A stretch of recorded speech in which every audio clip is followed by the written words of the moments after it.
These guys. Look at these guys. Wow. All right, well, thanks so much for being here today. My name is John Peterson, and I study the history of role-playing games and war games. And we are doing a marathon panel series that is going to take place for the next 2 days, covering all the editions and eras of D&D. And this is actually an offshoot of a previous set of streamed games we did. And actually, for those games, I ran the original D&D version that we streamed on Gen Con TV on Twitch. It's now on YouTube. And for the second of them, one of the people here did it, and I'm going to talk about that in a second. But before I get to that, I am sitting here alone today because unfortunately my partner in crime in this, Peter Atkinson, has contracted COVID. And I got the call for that at like 7:45 this morning. And so I'm going to be doing these things solo here, but he will be watching. He will be watching on the Twitches, and I would like a huge round of applause for Peter.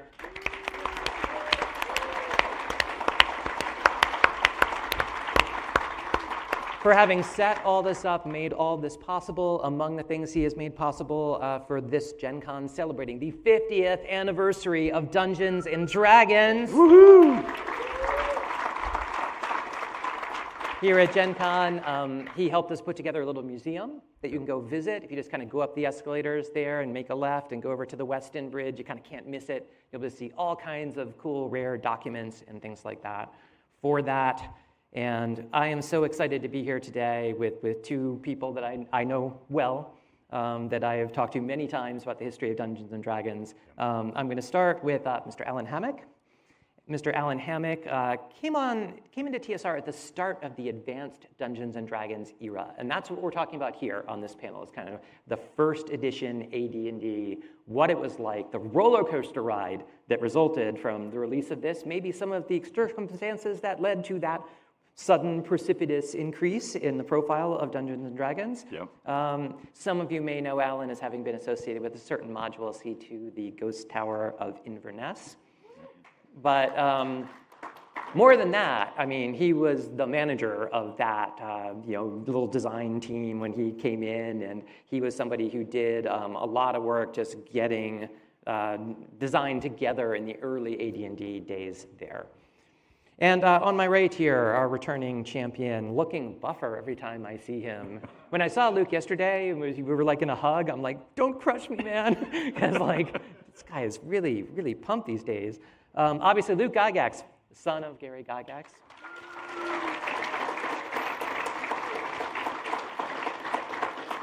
Now, Luke was born just a year before me, and I was born between when Chainmail came out and D&D was published, right? So he was kind of growing up in the AD&D era. But of course, by the end of the AD&D era, as we get into the 1980s, into 83, 85, Luke was probably old enough to have a sense of what was going on, so we're going to talk a little bit about that and his impressions of all of this. But first, big round for these two, Alan Hammock, Luke Gygax. So, Alan, have you been a Gen Con attendee for some time before you actually got involved with D&D?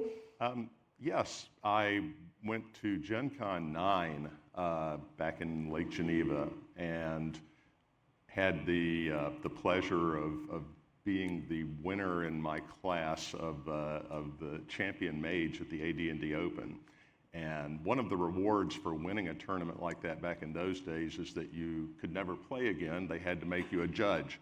So the next Gen Con, I was a judge for the AD&D Open. And that would have been 1976 that you won Gen Con 9, right? Right. And then so you were... In 77. So I was a judge, and I had been writing letters to Luke's dad and the Dragon, and also won a tournament in Origins, an AD&D tournament there that Tim Kask ran me in. And... So they knew me, and by that time they had placed an ad for an editor in the Dragon, and I applied and was very surprised the following Gen Con when Gary offered me the job. So. And that following Gen Con then would be 1978. Right. And we think about the AD&D era as beginning then. Sure, the Monster Manual, if you look at it, it has a copyright date of 77, Yeah. but I think it actually is like December 28th or something. Nobody had this book in their hands before 1978, practically speaking. Yeah. And then the Player's Handbook came out that summer. Really the summer that you came on board, finally playable system for this was starting to be available. So Luke, you're then, let's see, you're 7, 8 or 6, 7, 8, yeah. Like, do you remember, certainly you remember the brown box era, the white boxes, having seen those, and we just had a panel about that era. You can talk about it still if you want, and anyway, but what do you remember feeling when you saw the Sutherland Monster Manual, the Sutherland, being that age? It was so cool. Are you kidding me? It was like full color on the cover. It was just amazing. There was all these monsters, and of course it was wrapped around the book. So that was neat, and there was stuff going on underground and on the surface, and then above it. So your mind would just explore all those possibilities. Oh my God, there's all these different creatures in there. And I remember the printer for the posters when they made the first ones. Apparently on the mock-up, there was some white bars on either side of the poster. The printer didn't extend the color so that so they left just there was color on the top, color on the bottom, and then 2 bars on the side. My dad was furious at all those posters being printed. So I remember that because he was pretty mad. He's like, I can't believe how stupid that guy was. But the Monster Manual itself, absolutely gorgeous. And I think, like so many other people, I would flip through the pages and read about those monsters and think about them and then create my own monsters and stat them up. So it was really amazing. And I, of course, I could read by then. And earlier, I really couldn't read very effectively for the OD&T version.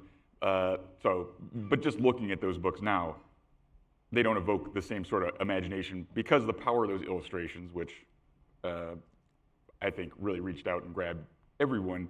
And when you saw that book on the shelf, it's going to call to you as a young person. Oh, the art from Sutherland, from Trampier, from Tom Wam, Yeah. and then even from someone named Gene Wells, we're going to talk about, I think, a little bit more in a minute. To continue on something we talked about last night, all of you are part of a Gen Con tradition of the publisher of D&D hardbacks not bringing enough hardbacks to the Gen Con show and forcing huge lines. With lottery systems, so you are log in. Continuing the history. Right. We did manage to get one copy of the 2024 Player's Handbook to put in that museum up there, but let me tell you, it took some doing just to get that, and I think they want it back. Yeah, when they offered, they was like, oh, you can just pick your copy up here at Gen Con, or we're going to mail it to me. Like, just go ahead and mail it to me. I knew. Yeah. That would be a nightmare this trying is to going to get be it. a nightmare. But yeah, so I mean, when you got there, Alan, then the Player's Handbook probably had already taken shape by the time you got there. And that was out in the summer conventions of 1978. So what was the job? Okay, you were offered a job and you showed up. What is it they actually had you do? Well, editing in those days was a more physical process. You're working with typewriters and manuscripts, and then your typewritten copy gets sent to a publisher that brings it back in typeset galleys, which you then had to approve. And then once you got them approved, you physically had to paste them up onto cardboard layout sheets for them. So and I had worked in a newspaper before during college, so I had some experience with that, which is probably what edged me out over the other qualified candidates. I mean, that and winning the D&D Opens. Yeah, probably helped. But, You won the D&D Open. Well, come on. But anyway, so it involved that. Now, the very first thing that I was handed was an import game called Fourth Dimension. Yep. that we basically had to edit the rules of that briefly and translate them from English to American. So, but yeah, that was the editing job. The credits TSR used were flexible. Let's say so you could have somebody who contributed a lot get special thanks, and you could have someone who contributed little get sometimes, a co-credit. It just depended on A lot of different things. You may have heard that TSR had a contract issue with a previous author, and that informed a lot of advanced Dungeons and Dragons and why credits were as peculiar as they were. Credits were peculiar, but it was also a case where really for those early books, and we just had Mike Carr on a moment ago, who is, we know edited the Monster Manual and the Player's Handbook. Oh, yeah. But the DMG was different, and we're going to talk a lot, I think, about the DMG here today. And this, feel free to jump in on anything you think is interesting on this. But Alan, internally working for the company then, what was the process by which the DMG came together? There were a lot of, there was a typewritten manuscript which was photocopied many times, which back in the day was an expense. And some of them were sent out to friends of Gary, like Lynn Lakofka and many others. And then some were distributed to the in-house editors and designers. And we had a roundtable discussion with Gary, page by page, going through everyone's comments, the outside references and us, and whenever there was an issue, he would either say, it's fine the way it is, or yeah, you're right, I'll fix that, or you fix it. And it just could depend on that. So the DMG really is a masterful team effort, and we never spent that much time on another product again, that much creative force of designers, editors, and publisher sitting together. It's still a great, that book is amazing though. That's so, good job everybody who was working on that, because you look at it today and it has, it still is good information, however many years later it is, 40 some odd years later, right? 40 something, 45 years, something like that later. 45, yeah.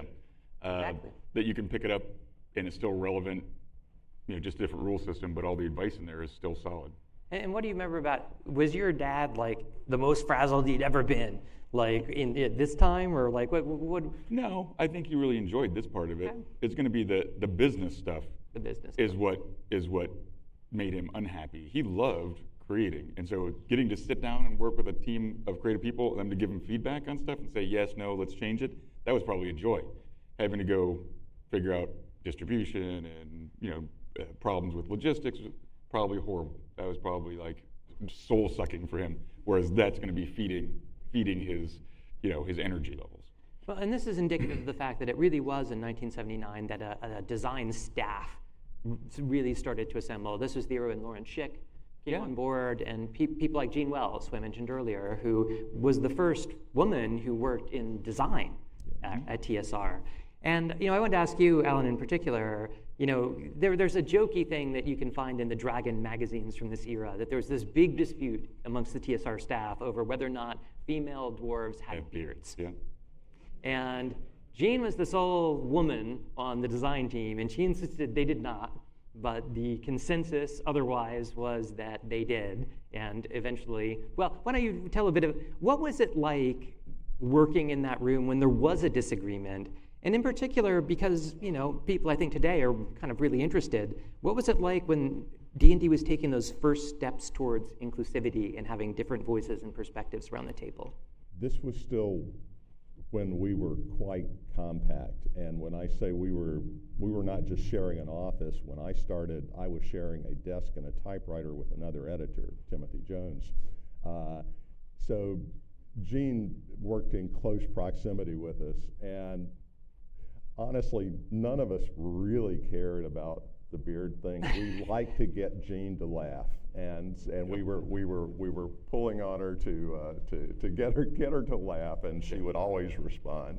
It was a lot of fun. That's how I always saw it, is because I'd hear my dad talk about that and laugh. It was more like a punchline or a way to get somebody going. And that's, hope that wasn't me.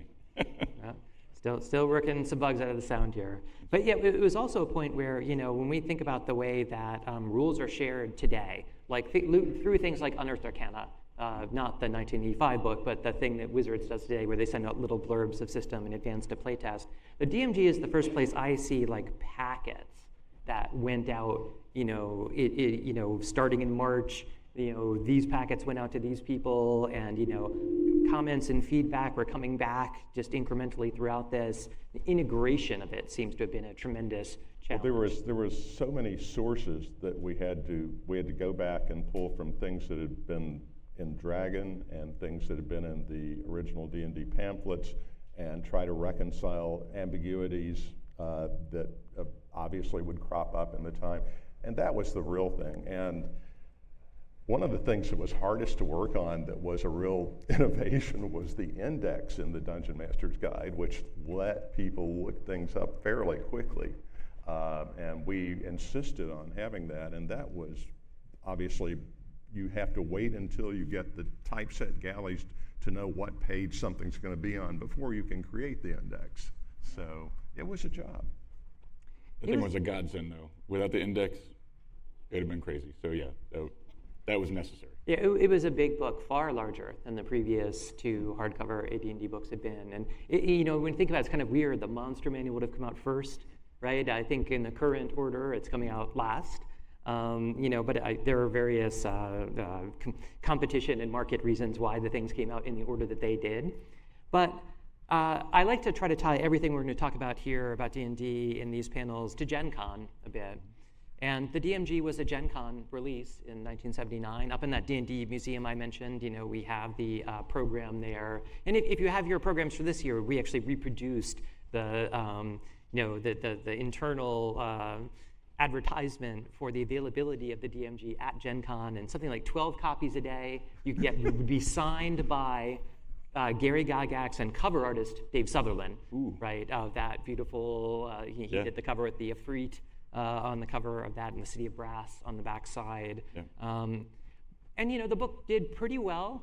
There was a little glitch in that when they ordered them, they were ordering them, basically they had them bound. The binder who was different from the printer, and the binder made school textbooks.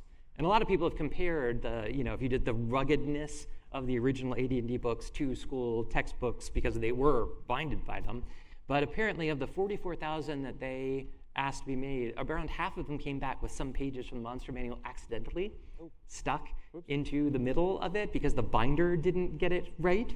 So there's a lot of kind of fateful disasters in some ways that surrounded the release of the DMG, but there was one in particular that we need to talk about a little bit. Because around the time Gen Con took place, there was a young man by the name of James Dallas Eggbert who disappeared from Michigan State University at East Lansing. That's what it was. And that this at the time was a matter of kind of local news. Student is missing. No one knew where he was.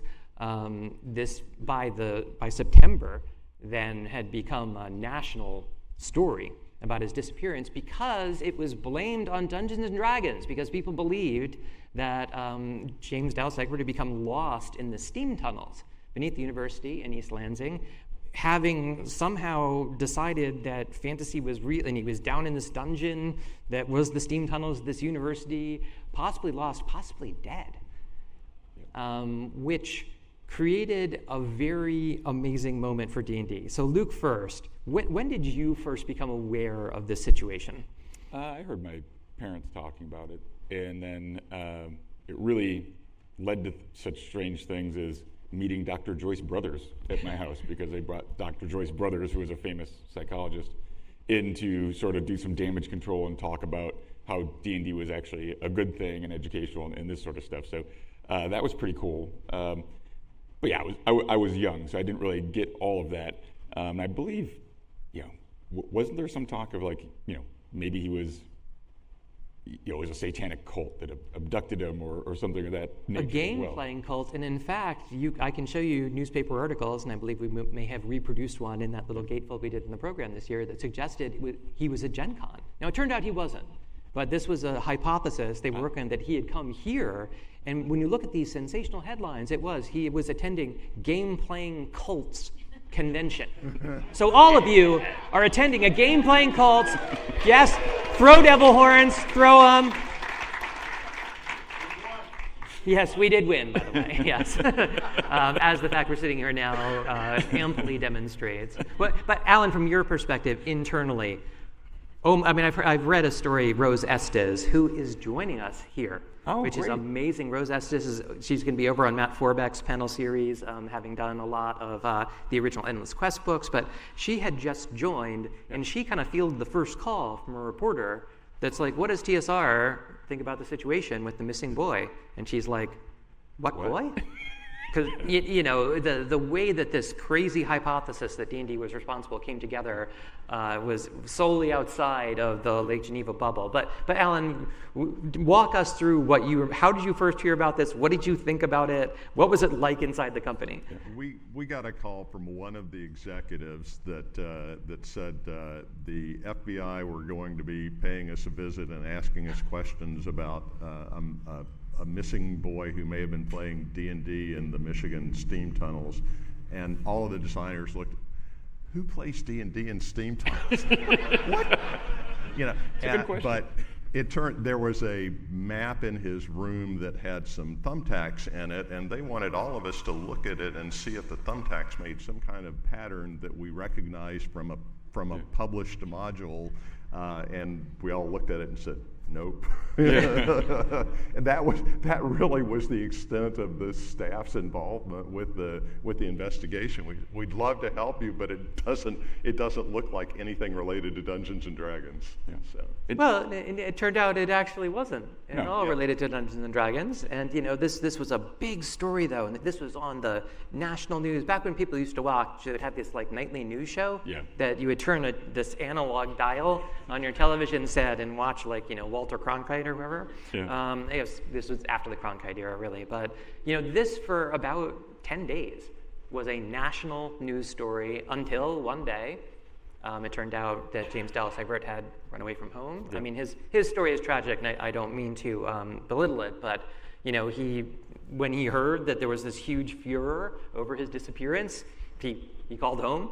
He went home. He was, in D&D had nothing to do with any of this. He was in Louisiana. He was not in the steam tunnels anywhere. But now let's fast forward from that to 4 weeks later. Things started to change in terms of the sales of D&D around this time. Alan, any reflections on that? They didn't tell us sales figures, but we knew things were moving up because they started saying, well, we're moving up deadlines for this and this, and we're going to add this project along too. And we went, wow, that's different, So sometimes there's no such thing as bad publicity. That's all you can say. Even if it has nothing to do with your company, sometimes you can benefit from that. So. Yes, indeed you can. And so walk me through, okay, well, I'll tell the numbers. The numbers were, the sales basically quadrupled. This is a company that had Your making... book has the numbers. Yeah. If you want to get into it. Yeah, and you don't have to buy my book. You can hear it from me instead of reading it. A company that had been making close to $2 million a year is suddenly making $8 million, and then is making 16 million, right? This just skyrocketed because there was so much free publicity. There was this flamboyant private detective, and I hesitate even to say his name, even though I understand that Hollywood may be taking a look at the story for a dramatization. But this was a guy who became convinced that the steam tunnel hypothesis was correct, and because he just posed obligingly with copies of the Holmes Basic set. That is the best free advertising that TeamStar could never have afforded. And every kid who heard, oh my God, this game, it's dangerous, man. Parents are your parents don't want you to do it. Yeah, your parents don't want you to do it. And you can experience alternate realities where fantasy is real and oh my God. So it took off everywhere. And how did your family's life change around this time? Oh yeah, so we bought the house in Clinton probably in 77 or 78, I think. We moved out there in third grade. But my dad suddenly had a lot more money. I know that's for sure. Yeah. And he was very disappointed in how much taxes he was paying. He was like, 50% taxes, that's awful. So we almost moved to Ireland. That was he was incensed about that. But we were suddenly able to buy nice things, and my dad certainly enjoyed that because in the beginning he was quite poor. destitute even. And so to see this level of success was wonderful. So yeah, I think he bought my mom a Cadillac Seville shortly thereafter. A really, really beautiful car. I wish it was still around, but yeah, it was just that sort of stuff changed at home.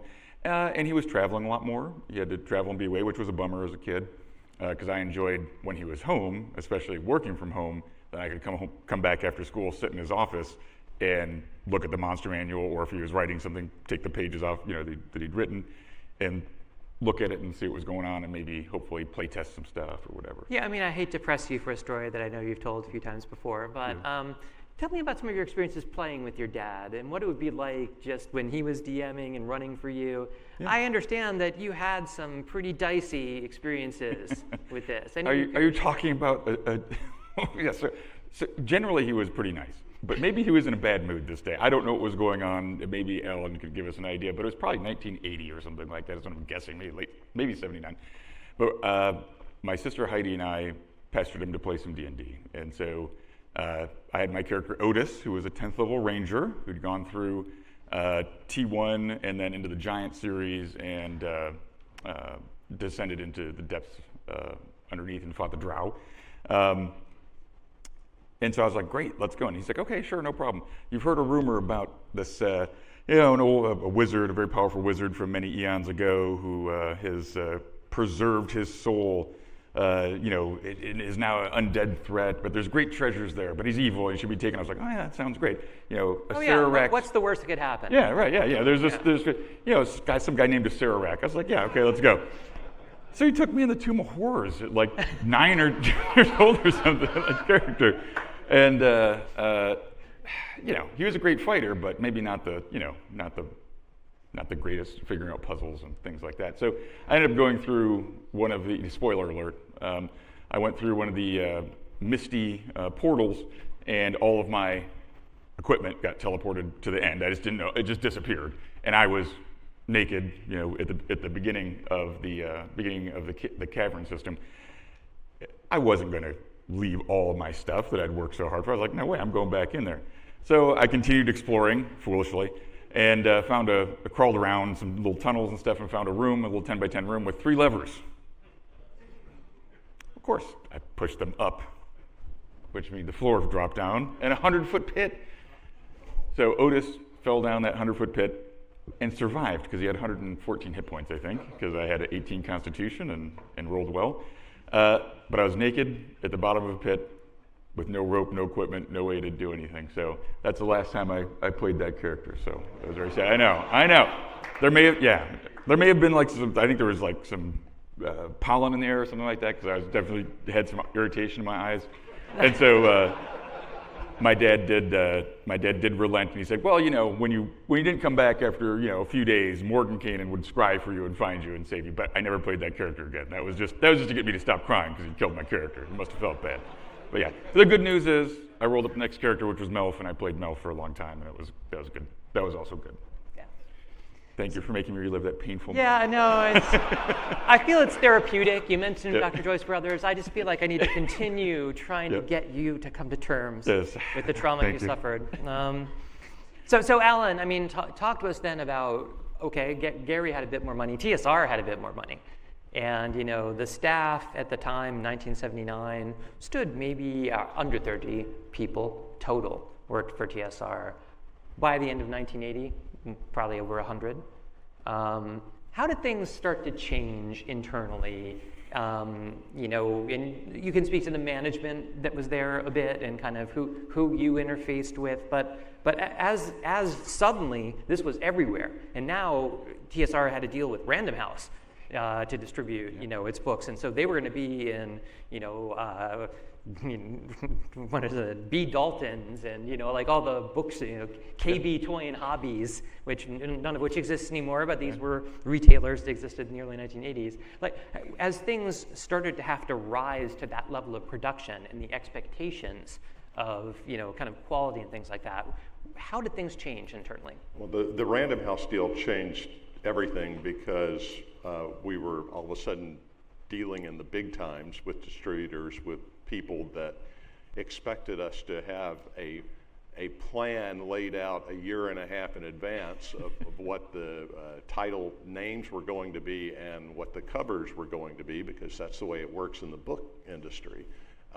And so we all of a sudden had to plan far in advance, which was not something that the executives were trained in. So they had to hire more artists, and we were coming up with titles for modules and cover art, and we said, and we'll work on the story in 6 months. The concept briefs you would put in, right, where you would vet these vast number, because it quickly became clear, if you can sell like a player's handbook for $10, but you can sell modules like at $5 each. Yeah. In modules, you can just bang out. There's tremendous pressure, I understand, on the design department to just propose as many modules as you possibly could, and just get them out there. Here's the metaphor. If you go to a game convention like this and you read the blurb of a game that sounds very exciting, and you get there and it's not quite what it lived up to be, well, you can be a very good blurb writer and not necessarily be able to finish the deal. And occasionally that happened with some of our briefs. There were very exciting briefs and just okay results on the end products. But they sold like hotcakes. Yes. I mean, again, just in terms of the overall revenue, things had gotten so big now. So then a kind of a pipeline, a machine needed to exist that was going to push this stuff forward, and more people were hired to support it. And this worked great, exactly up until the point when it didn't, right? So when do you think the plateau was for TSR, when everything was at its biggest, and then, as we're going to discuss a little bit, at the end of the AD&D era, there was a bit of an issue? The most employees probably were in 1983, right before the first purge, with the banks making them release a certain number of employees, and unfortunately the decisions were cut across the board instead of retaining the creatives, and that was one of the ones that I was caught up in, and then later you lost a lot of talent in that but anyway, we were talking about this. The executives had thought that expectation that the sales were going to keep doubling every year, and it's an incredibly unrealistic idea, but that's what they had built their financial plans around. Yeah, they had grown so fast, they were on this power curve, so they just kept extending the curve and thinking that sales were going to double and double and double and double ad infinitum. And that's how they were basing kind of their creation and spending plan. So if you budget that way, eventually it isn't going to happen and you're going to be in big trouble. Yeah, I mean, to get down to brass tacks, like in 1983, we're looking at just shy of 30 million in revenue. But they were projecting, that year was going to be possibly 75. Yeah. And there were really things they were telling the press, not analysts who invest. They were private companies. They did not need to talk to analysts. They could see themselves being a $150 million company. They could see themselves being a $300 million a year revenue company. Like competing with Parker Brothers and Milton Bradley. Exactly. Yeah. And one thing, and we talked about this in the previous panel, those of you who have been sitting through this for already an hour or more, is that the initial wargaming community that D&D was sold to was very small. Yeah. And TSR grew to be a much larger company. When you look at 1981-ish, every other company that made war games or adventure games that competed with D&D made about half of what TSR did in revenue.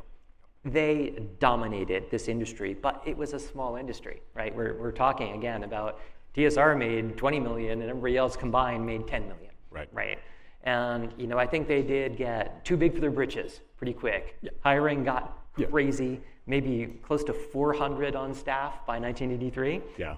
That would be counting some of the unwise expansions like needlework. And Needlework, the Greenfield. You know, I drove here actually, and I drove through Greenfield, Indiana, which is not far here from Indianapolis. Yeah. And that was indeed where the famous Greenfield needlewomen, Yeah. relatives of the brothers Bloom. I was going were- to say that was some. That was. I was going to mention that more tactfully and say I think they were relatives of somebody at the company. They were actually of the Bloom. But we haven't really talked about the Blooms much. What was your impression, Luke, of like Brian when you first can remember him?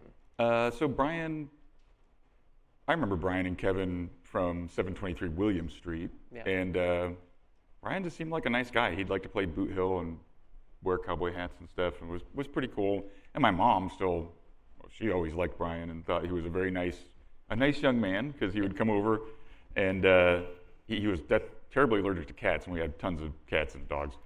And he would still come over and play games, even though his eyes were all puffy and watery, and he would sleep on our couch because it was too late to drive home. And she just always thought he was a nice guy. So he was a pretty jovial guy. Kevin wasn't a gamer, and so I didn't know him as well. I just only have physical impressions of him. I don't really have good. Right. We should walk it back a bit and just Yeah. explain that early on, when they needed money to publish Yeah. D&D originally, Brian Bloom, who had some money, his father was actually quite wealthy, helped finance the initial publication, became a business partner Yeah. of Luke's dad, of Gary. Yeah. And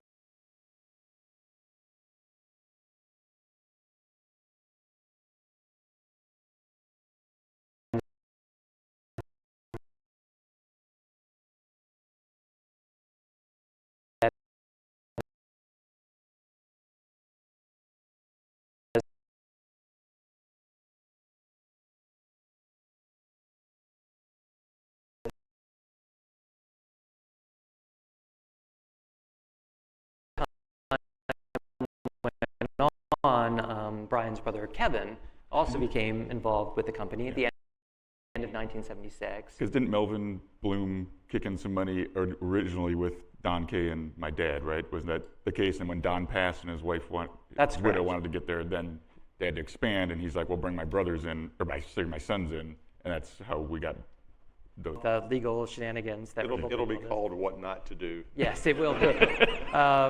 But what, Alan, were your impressions of Gary's business partners, of Brian and Kevin? I met Brian as a player. He liked to play games, and he had very sharp attention for short periods of time. And then he would move on to something else that would grab his attention totally for a period of time, and that's fine if you're a player. Not so good if you're an executive, Yeah. And Kevin, I was puzzled to me because he never played a game that I ever saw. I mean, I don't know why he was at a game at a company that was making fun, because he didn't seem to be having fun. He wasn't smile. I never saw him smile. That's a good point. Yeah, he did always have a bland expression on his face, and whereas Brian was pretty, more happy-go-lucky. I noticed that as a kid, but yeah, I heard Kevin was really not. I think he would have been more happy selling widgets. So. Yes, well, let's take it to 1983. So that was, again, a time when there were several rounds of layoffs, and yet the bank that TSR banked with had demanded actually a 30% reduction in staff because they were now borrowing money to make payroll. They'd hired so many employees and just had so much overhead that they had to cut in order to stabilize the business. And it was around this time that Luke's dad, Gary, who had been the president of TSR since 1975, took on a new role. There was, we mentioned how we transitioned from the original Tactical Studies Rules Partnership to TSR Hobbies. Well, now in 1983, TSR Incorporated. And really what they tried to do was split the entire TSR business into actually 4 silos, one of which was called the Dungeons & Dragons Entertainment Company. DDEC. And Gary personally went out to Hollywood and was working on a bunch of stuff that we're going to talk to Luke about that he was trying to do for that. And TSR Incorporated was left in Kevin Bloom's hands. He ran that, and so all the people that were in the design department ended up on that. And as far as I can tell, it was a time of just relentless, unending layoffs and cost cutting. And it must have been a very unpleasant time to be running the company. Yeah. But fortunately, your dad was shielded from all of that. Because where was he? What was he doing then?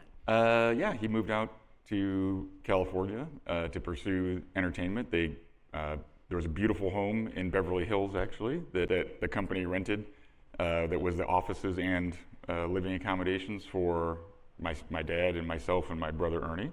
So it was beautiful. And you were around what age? 12, 13. 12, yeah. 13. Yeah.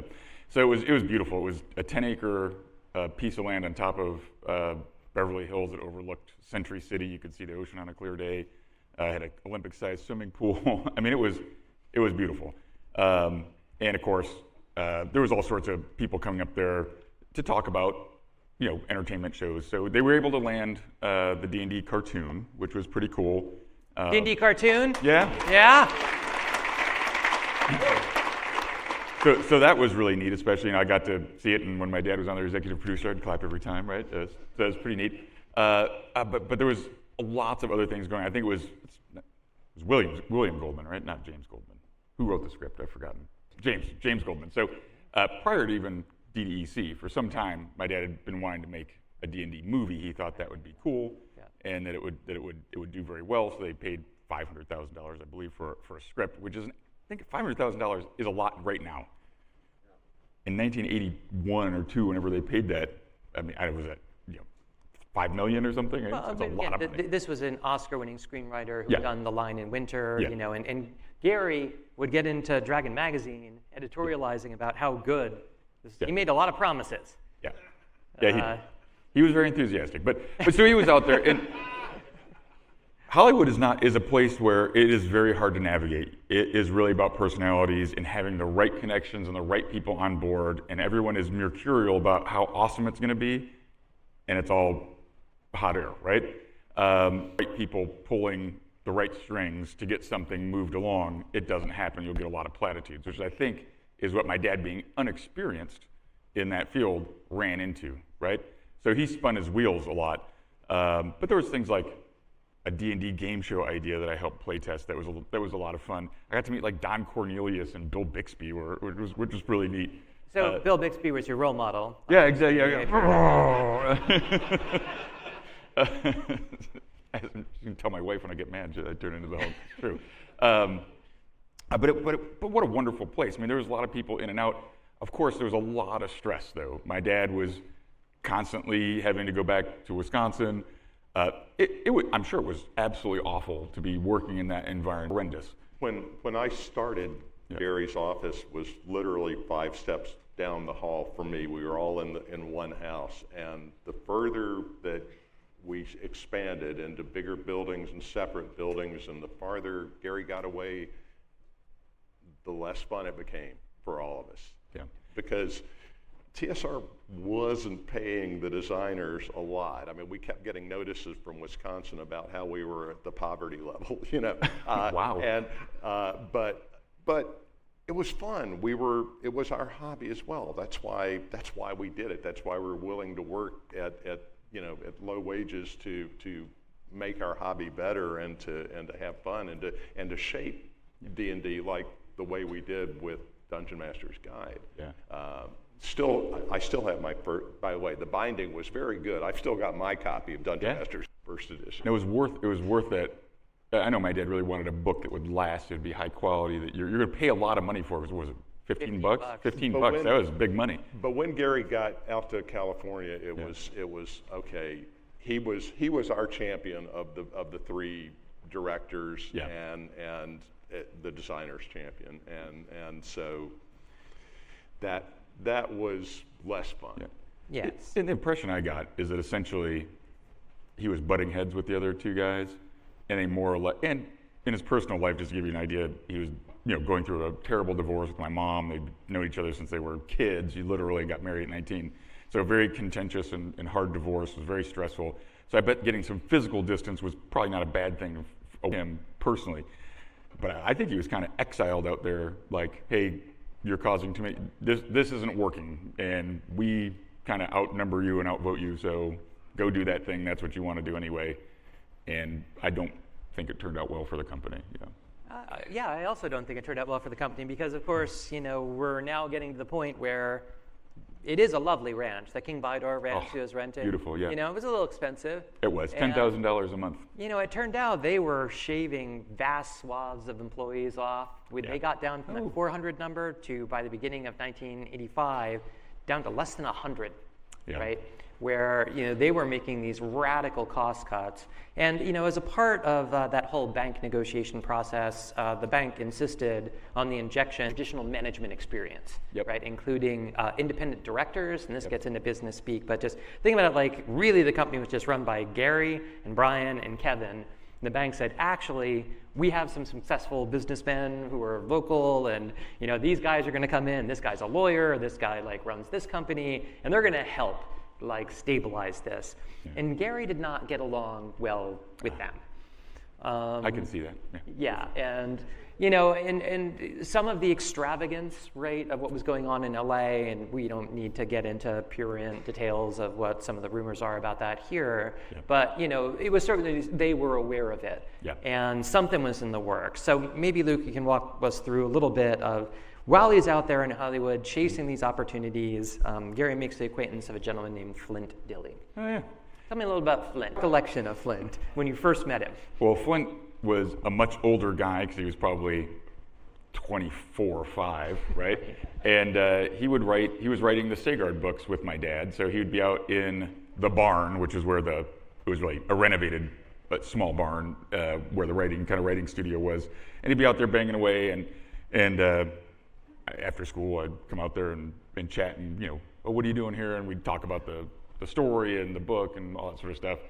And so kind of collaborate. And my brother Ernie was helping out as well, more so as a job. I just was showing up as a kid. But then I would pester Flint and say, how about we play some Atari football? So we'd go and play on the Atari and play some football. He called it bogus league football, and because I'd always kick his butt at it. So it was good. But it was good times. But anyway, Flint was the Buck Rogers, his grandfather, I think it was, created Buck Rogers. So that was kind of their claim to fame. And he was a trained screenwriter who'd recently graduated from USC? Did you use USC screenwriter? Anyway. It's probably USC, Yeah, USC. And so he was just kind of getting his feet under him and going there. And this was one of his gigs. He also wrote Transformers and G.I. Joe. For the Saturday morning cartoons. Saturday morning cartoons, right? So that's kind of where he got his start, and he also worked on Mr. T, the cartoon, which is he puts that high on his resume. I would buy him boxes of Mr. T cereal for as long as I could because that was a shame for him. But anyway, he's well known in the Transformers. I'm still friends with Flint today, but he became good friends with my father as well. My dad liked him quite a lot, and my dad mentioned all these problems they were having, and they needed to bring in some executives. And so Flint said, "Well, my sister is."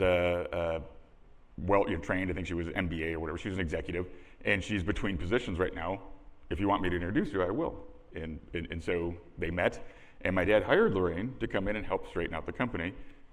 Maybe not the best hiring decision.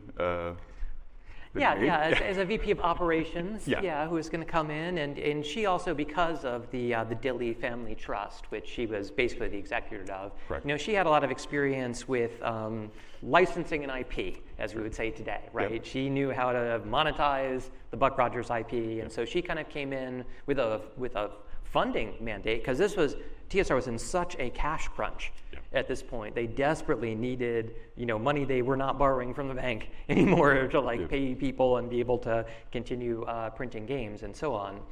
And did at the time? No. You would have been out already, or did you meet her? I believe that I met her because just at the very beginning, because I believe that she had an employees seminar that, they didn't force you to attend, but it was strongly suggested that you attend. It was in assertiveness. Everybody should be assertive. but if you're too assertive, you're let go. So, I mean, And there were a lot of these at TSR at the time, when again, the banks were concerned about the unprofessionalism, right? Because Gary, your father did not have business training. The Bloom brothers did not have MBAs and things like that. So they insisted on sending everyone to these like management classes. And you can imagine, right, what that is like for a bunch of people who come from a gaming culture who just can't believe they're forced to be subjected to this. Yeah, I think my dad would do stuff like bad tie days and things like that. That's more of his management style. That was kind of raise the morale and have some fun. I remember Tom Wam in the early days telling me he's like, it was great working for your dad. I think it was in his first week, your dad called me into his office to talk to me, and he said, let's sit down and let's play a game. So they played a game for 4 hours during the work day or whatever, and then called. So it was very informal and fun to work there in the early days. And then it grew and grew and grew, and it became more, you had to run it like a real business. Instead of being fun, it became work. And of course, if you were a guy who was a insurance underwriter and then a repairman and kind of creative guy, never graduated college, well, really got his GED, I think, for school. He dropped out of high school. He wasn't trained in these things. So you can pick it up, you can OJT it, but there's something to be said for having people who understand some of the basics, at least as advisors. And I don't even think that. And I'd heard something about kind of force feeding people into kind of community college business classes and stuff like that. Yeah. Not super useful, I don't think. And Dave Sutherland went to one, I know. They sent a few people out to, these college, supplemental education kinds of things, yeah. Yeah, I don't know. I mean, obviously I wasn't there and I was pretty young, so I'm just Monday morning quarterbacking. Some of us were driven to Lake Forest a couple of times a week for MBA training. But that was actually real school as opposed to the American Management Association. Which was just, that stuff was lethal. I've read some of the reports of those. I've had to look through some of the literature that NBC, I think I had some from Kevin Hendricks or something that were particularly toxic, just looking through it. But we need to get our story to its terminus here. We are running a little short on time. So yes, Lorraine joined the company. Yeah. And at this time, the Bloom brothers were looking for an exit. And we can talk about why that was. The outside directors were not thrilled with them for a couple of reasons. And the bank was concerned that current management was not going to be able to turn the company around. Yep. And your dad obviously kind of agreed that the Bloom brothers were probably not the best people to be running the company at this point. Yep. And so he did something very risky, which is he exercised a stock option he had that gave him controlling interest in the company. And around March, he came back, swept away Kevin Bloom. Well, actually, there was a lawyer between Kevin Bloom and this guy. The lawyer had already gotten rid of Bloom beforehand. But and they then, though, were left in a position where the Bloom brothers still owned a tremendous amount of the stock, right? Because they had made these early investments. Yeah. They held more stock than your dad did, provided they exercised their options as well. And do you want to walk us through this a bit of kind of what go. I mean, because I can do it, but I'd rather have you guys say it than me.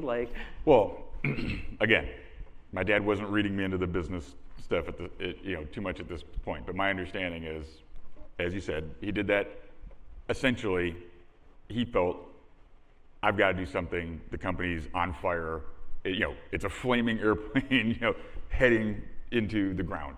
And I'm going to try to, get the engine, to reignite and pull it out and get fire extinguishers and try to save this thing before it's destroyed. He did that, and he thought, okay, hopefully it'll work. Maybe Brian and Kevin would just be bought out and be happy and go away, right? Because imagine leading the company while you're cutting all it had to be just awful. I mean, it got to be an awful time for anyone to be doing that. So I have some sympathy for their position. If nothing else. But also, just may add to that, the stock price, which in 1982 had been $3,000 a share, was now down to $300 a share. And so all this money that had been invested, there had been a vast fortune, really, for the Blooms there. And this is in 1985 dollars, right? Yeah. That was shrinking, and they were very concerned about getting what they could while they could. Yeah, that's a good point. Yeah, see, I hadn't thought about that aspect as well. So you saw, just kind of like if you're in Bitcoin or something, right? Yeah. Oh, it's $70,000 for Bitcoin. Oh my God, it's plummeting. I got to sell. But yeah, right. So they were probably looking to panic sell. Lorraine saw an opportunity because she thought, I can probably manage this better. These guys have no clue what they're doing. What a great product line. And oh, by the way, what an awesome way to license lots of Buck Rogers stuff would be like hand in glove, right? It just worked really, really well. I imagine. I have no insight into her thinking. But yeah, so I think what happened is I think the Blooms talked to Lorraine or vice versa. One of them approached the other party and said, exercise your stock options and I will buy your stock for X amount of dollars, maybe paid a little premium or something like that. A little, yeah. To get control. It's like a fire sale from her perspective, I would imagine, and with the thought that she would come in, save the company, run it effectively, stock prices would go back up, boom, and you'd do very well for yourself. So that happened. And I think my dad came back for a board meeting where he found out, you don't have controlling stock. Oh, by the way, I'm calling a vote here. You're fired as the president and CEO of the board or whatever it was, or chairman of the board, and you're now on the outside of the company. Of course, that also meant he didn't have D&D because it wasn't protected separately. It wasn't like an IP that he licensed or anything like that to the company. It belonged to the company because he started it with his buddy, right, and didn't think about all the ramifications. So that was a pretty big, terrible moment for my dad. What do you remember about how he felt, or did he explain this to you at some point? I don't think, no, not so much. I just happened to be there and figure it out. I heard the discussions going on, but I mean, he lost the company is essentially was the long and short of it. And then I know he spent $500,000 or $750,000 in legal battles trying to prove that there was a technicality that didn't happen. He didn't have a chance to buy the stock first before it was offered to Lorraine. He wasn't able to prove that effectively. And I think basically he couldn't raise the money to match her offer is what the bottom line was. So he ended up losing pretty much everything. And he was very sad about that. That was a huge blow. This is something that he'd raised, it identified who he was for so long, right? But he jumped back in and said, all right, you know what, I'm gonna show them. I'm gonna write another game, which is totally another story. But he was gonna call it Dangerous Dimensions, but he had to change it to Dangerous Dreams. For various reasons. Yes. Yes. And so pretty cool system. I think now with apps and stuff, it would be a lot easier to play. Very complex. People would criticize D&D's too. It's not realistic enough. It's not complex enough. So he made something very complex. We got 3 minutes left here, so let's yeah. not talk about Dangerous Dimensions anymore. Okay. Because I want to give both of you an opportunity to talk about what you're doing now. Oh. And I understand you have a convention that you run that's in Pinckney, Wisconsin. That's true. Yes, it's called GaryCon. It's a memorial convention in honor of my father, Gary Gygax. Yes. And we hold it in March of every year, and these gentlemen have been to many of them, and were lovely guests. And if you want to go to GaryCon, don't wait. Get your badges soon. It's in March 20th through 23rd, 2025, and you can go to play.garycon.com to get a badge. And you have a Kickstarter? I do. I have a Kickstarter coming up in September for Wrath of the Sea Lich. I can even hand out some things. You're welcome to. These two guests will be out afterwards that you can accost them for as long as they're willing to hang around. So it's Wrath of the Sea Lich, and it's a Shadow Dark adventure because it's kind of old school awesome. gritty stuff. Yeah. Alan, anything that you're working on you would like to share? Or? I'm mostly retired. I did write a short module for Legacy of Worlds Emeria that will come out at some point, sometime, somewhere. That's how I feel about most of my books. And I'm on Tommy Goffin's live stream. But you can find me on Facebook if you want to find boring adventures of me at a tiki hut drinking beer. So that sounds pretty good. That sounds cozy. All right, so we are going to wrap here for today, but we are going to be back in this room at 1 o'clock. I can't believe it. We're doing more of this, and we're going to pick up with Lorraine in that era. Zeb Cook, Steve Winter will be here to discuss what it was like to do a second bite of the apple, what it was like after Gary was no longer with the company to try to remake D&D into something new. So please come for that, or I guess the tickets are already sold out. But if you have tickets, even if you don't, you can probably squeeze in. Nobody's going to stop you. But thank you. Thank you for coming. Thank you very much. D&D 50.